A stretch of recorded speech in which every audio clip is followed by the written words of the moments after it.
Hello and welcome to our channel. In this tutorial you will learn how to calculate percentage of total. A very common scenario is when you have a total in a single cell at the end of a table. If you're trying to calculate the percentage based on that cell, here's a quick way to do it. Type equals, then select the cell next to it, add a divided sign, then type the following.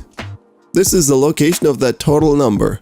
We use a relative cell position for the first one, but want the total number to be always the same cell. Don't forget to change the formatting to percentage. Next, we take the bottom right square of this cell and drag it down as needed. This will calculate the amount across multiple lines. Even if working with percentages has never been your favorite kind of math, by using these basic percentage formulas you can get Excel to do the work for you. What other Excel tutorials would you like us to make?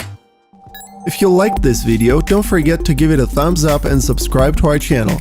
And make sure to press the bell button to be the first to know about our new videos.